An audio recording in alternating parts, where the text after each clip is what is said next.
সম্মানিত হাজিরিন, কাল কিয়ামতের দিন মুসিবতের সময় প্রত্যেকটা নবীর একটা করে স্বর্ণের চেয়ার থাকবে। আল্লাহ তাআলা বলবে, ও নবীরা তোমরা স্বর্ণের চেয়ারে বসো।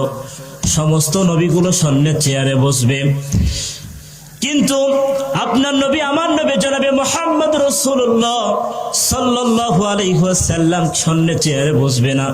আল্লাহ নবীকে জিজ্ঞাসা করা হলো, ইয়া রাসূলুল্লাহ, ইয়া হাবিবুল্লাহ, আপনি স্বর্ণের চেয়ারে বসবেন না কেন? সব নবীরা তো স্বর্ণের চেয়ারে বসেছে, কিন্তু আপনি স্বর্ণের চেয়ারে বসতেছেন না কেন? তখন আল্লাহ নবী তার সাহাবীদেরকে ডাক দিয়ে বললেন, ও আমার সাহাবীরা, আমি যদি নবীদের সাথে যদি ওই স্বর্ণের চেয়ারে বসে যাই, ওই নবীদের সাথে যদি আমাকেও জান্নাতে দিয়ে দেয়, তাহলে আমার গুনাহগার উম্মতের কি হবে? আমার গুনাহগার উম্মতের কি হবে? আমি যদি জান্নাতে চলে যাই, তাহলে আমার গুনাহগার উম্মতের কি হবে?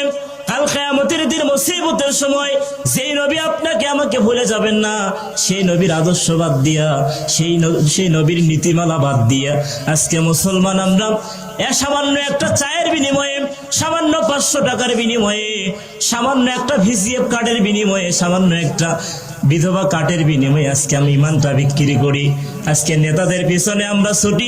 যেই নেতা নামাজের কথা বলে না, যেই নেতা কোরআন পড়ার কথা বলে না, যেই নেতা আল্লাহর দ্বীন প্রতিষ্ঠার কথা বলে না, সেই নেতার পিছনে আমরা একটা চায়ের বিনিময়ে 500 টাকার বিনিময়ে ছুটি, তার পিছনে আমরা দৌড়াচ্ছি। অথচ দেখেন, যেই নেতার পিছনে আপনি ছুটলেন, যেই নেতা সকালবেলা লাঠি নিয়ে আবার রাস্তায় বের হতে বলে, যেই নেতা তরবারি নিয়ে রাস্তায় নামতে বলে, বিকেল বেলায় ওই নেতা হেলিকপ্টার সরিয়ে পালায়। অথচ তার দলের লোকদের চিন্তা ভাবনা করে না। অথচ আপনার নবী আমার নবী, এমন একজন আমরা নবী পেয়েছি, এমন একজন নেতা পেয়েছি, দুনিয়াতে তো উম্মতদেরকে ভুলে যায় নাই। আল্লাহ নবী আয়েশা রাদিয়াল্লাহু তাআলা আনহা ডাক দিয়ে বলে, হাদিসের মধ্যে তিনি বর্ণনা করেছেন, আল্লাহ নবী যখন ঝড় বাদল হয়, আল্লাহ নবী ঘরের মধ্যে একবার প্রবেশ করে আবার ঘরের মধ্যে থেকে বের হয়ে আসে, আবার ঘরের মধ্যে যায়, আবার ঘর থেকে বের হয়ে আসে।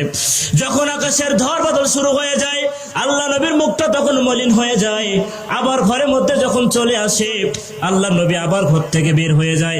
আবার যখন ঝড় বাদল শুরু হয়ে যায়, আল্লাহ নবীর মনটা মলিন হয়ে যায়, মনটা খারাপ হয়ে যায়। আয়েশা রাদিয়াল্লাহু তাআলা আনহা, তাকে জিজ্ঞাসা করা হলো, ইয়া রাসূলুল্লাহ, ইয়া হাবিবুল্লাহ, আমি লক্ষ্য করে দেখলাম আপনি একবার ঘরের মধ্যে যান, আবার একবার ঘর থেকে বের হয়ে আসেন, আবার একবার ঘরের মধ্যে যান, আবার ঘর থেকে বের হয়ে আসেন, বাহিরে গেলে আপনার মনটা মলিন হয়ে যায়, এটা কেন হয়? আল্লাহ নবী তখন ডাক দিয়ে বললেন, ও আমার স্ত্রী, এই যে ঝড় বাদল, এই ঝড় বাদলে যখন আমার উম্মত, আমার সাহাবীর ঘরগুলো যখন ভেঙে যায়, কিংবা আমার সাহাবীরা অনেক ভয়ের মধ্যে থাকে, এই যে ঝড় বাদলে আমার সাহাবীর ঘর ভেঙে যাবে, এই ভয় আমার ওই ঝড় বাদলের সময় আমার মনটা মলিন হয়ে যায়। যখনই ঝড় বাদলটা ভালো হয়ে যায়, তখনও আমার মনটা ভালো হয়ে যায়। কত ভালোবাসতেন আল্লাহ নবী সাহাবীদেরকে বললেন, ও আমার সাহাবীরা, আমার ওই ভাইদের সাথে দেখা করতে মন চায়, আমার ওই ভাইদের সাথে দেখা করতে মন চায়। আল্লাহ নবী জিজ্ঞাসা করলেন, ইয়া রাসূলুল্লাহ, আল্লাহ নবী সাহাবী জিজ্ঞাসা করলেন, ইয়া রাসূলুল্লাহ, ইয়া হাবিবুল্লাহ, আমরাই তো আপনার ভাই, আপনার কোন ভাইয়ের সাথে দেখা করতে মন চায়? আমরাই তো আপনার ভাই। তখন সাহাবীরা ডাক দিয়ে যখন এই কথা বললেন, আল্লাহ নবী তখন ডাক দিয়ে বললেন, ও আমার সাহাবীরা, তোমরা আমার ভাই নও, তোমরা আমার হলো সাহাবী, আমার ভাই হলো তারা।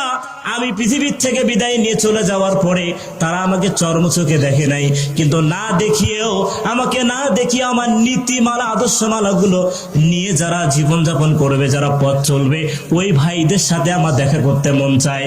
তাহলে আমরা কি বলেন তো, আল্লাহ নবী কি চোখে দেখেছি? কিন্তু তার নীতিমালা যদি আমরা তার আদর্শ নিয়ে যদি আমরা চলাফেরা করতে পারি, তাহলে সেই সাহাবীদের, সেই উম্মতের সাথে আল্লাহ নবী দেখা করার জন্য সাহাবীদের সামনে কান্না করেছেন। এমন একজন নেতা আমরা পেয়েছি। সম্মানিত হাজির, আসেন, আমি একটা আয়াত তেলাওয়াত করেছি, সূরা বাকারার 201 নম্বর আয়াত তেলাওয়াত করেছি। এটা কি সবাই জানি না? রব্বানা আতিনা ফিদ দুনিয়া হাসানা ওয়া ফিল আখিরাতি হাসানাতাও ওয়া কিনা আযাবান নার। এই দোয়াটা আমরা সবাই পাই না?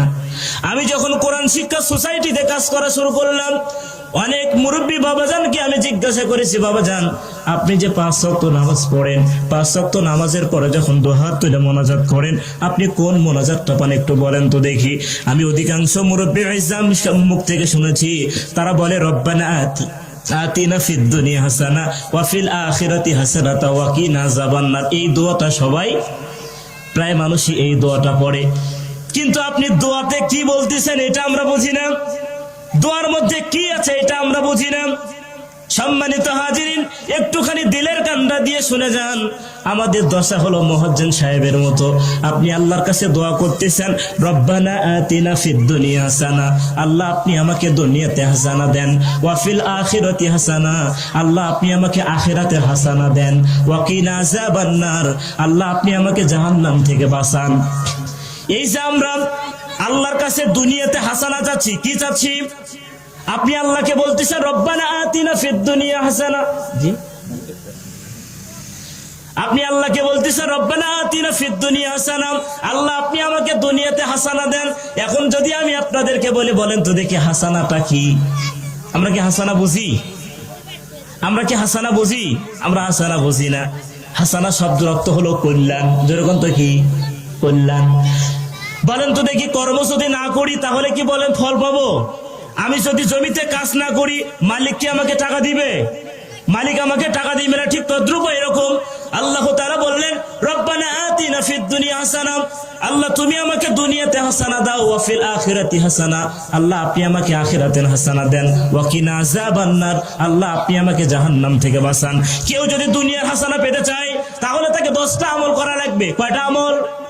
কেউ যদি দুনিয়ার হাসানা পেতে চায় তাহলে তাকে 10টা আমল করা লাগবে। ওয়া ফিল আখিরাতি হাসানা, কেউ যদি আখিরাতের হাসানা পেতে চায়, আখিরাতের কল্যাণ যদি কেউ পেতে চায় তাহলে তাকে 5টা আমল করা লাগবে। ওয়া কিনা আযাবান্নার, কেউ যদি জাহান্নামের আগুন থেকে বাঁচতে চায় তাহলে তাকে 1টা আমল করা লাগবে। এই মোটে 16টা আমলের কথা বলা হয়েছে। তাফসীরগণ লেখেন, এই 16টা আমল যদি আপনি না করেন তাহলে আল্লাহ তাআলা আপনাকে দুনিয়াতেও হাসানা দেবে না, আখিরাতেও হাসানা দিবে না, এমনকি জাহান্নাম থেকেও বাঁচাবে।